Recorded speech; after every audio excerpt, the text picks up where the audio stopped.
Welcome to LJC news TV five. విజయవాడలో నకిలీ currency నోట్ల ముఠాపై ఇబ్రహీంపట్నం పోలీసులు మరో కీలక విజయాన్ని సాధించారు. ఈ కేసులో మరో 2 నిందితులను అరెస్టు చేసి వారి వద్ద నుంచి నకిలీ 500 రూపాయల నోట్లు, వాటి తయారీకి ఉపయోగించిన పరికరాలను స్వాధీనం చేసుకున్నారు. నకిలీ కరెన్సీ నోట్ల చలామణి కేసులో ఇబ్రహీంపట్నం పోలీసులు మరో 2 నిందితులను అరెస్టు చేశారు. అనంతపురం జిల్లాకు చెందిన పుల్లాలరేవు రాజా, హిందూపూర్ చెందిన పొదిలి భాస్కర్ ను పోలీసులు అదుపులోకి తీసుకున్నారు.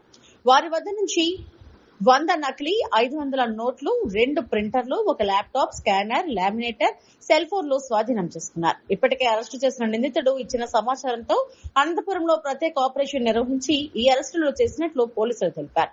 ఈ కేసులో మరో నిందితుడు పరారీలో ఉండగా అతడి కోసం 2 ప్రత్యేక బృందాలు గాలిస్తున్నట్లు వెల్లడించారు. ప్రధాన నిందితుడు పుల్లాల రేవు రాజాపై గతంలోనూ నకిలీ నోట్లు, ఎన్డీపీఎస్ చట్టానికి సంబంధించిన పలు కేసులు నమోదై ఉన్నట్లు పోలీసులు తెలిపారు.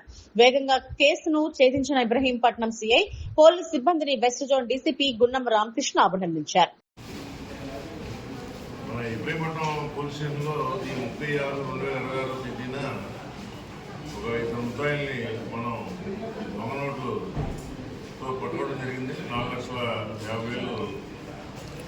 రూపాయలు పట్టుకున్న వాళ్ళ రిమాండ్కి తరలించడం జరిగింది.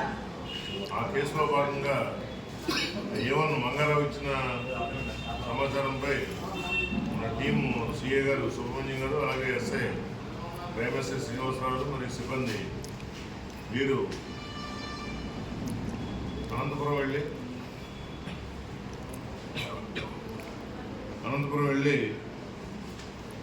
అక్కడ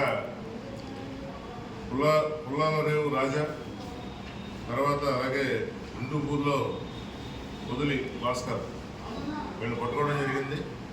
ఈ పుల్లాలరేవు రాజాని అరెస్ట్ చేసిన తర్వాత మన హిందూపూర్లో పొదిలి రాజాని పట్టుకుని వాళ్ళ ఇంట్లో ఉన్న ఈ కెనాన్ కంపెనీకి చెందిన బ్లాక్ కలర్ ప్రింటరు, కెనాన్ కంపెనీకి చెందిన వైట్ కలర్ ప్రింటరు, డెల్ కంపెనీకి చెందిన ల్యాప్టాప్, ఎప్సాన్ కంపెనీకి చెందిన స్కానరు, తర్వాత లామినేటరు, తర్వాత సెల్ ఫోన్లు మరియు నకిలీ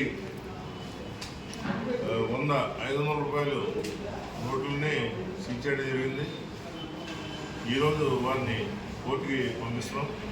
ఈ కేసులో రాజు అనే ఒక ముద్దాయి మన ఇబ్రహీంపట్నం అతను పట్టుకోవచ్చు. వితిన్ 2 డేస్లోనే ఈ కేసుని ఛేదించిన మన సిఏ గారిని, అలాగే ఎస్ఐ శ్రీనివాసరావు, వర్మ, ఎస్ఐ గారు వీళ్ళందరినీ కూడా సిబ్బందిని అభినందించడం జరిగింది. వీళ్ళకి సిపి గారికి మేము రాసి రివార్డ్స్ ఇస్తున్నాం.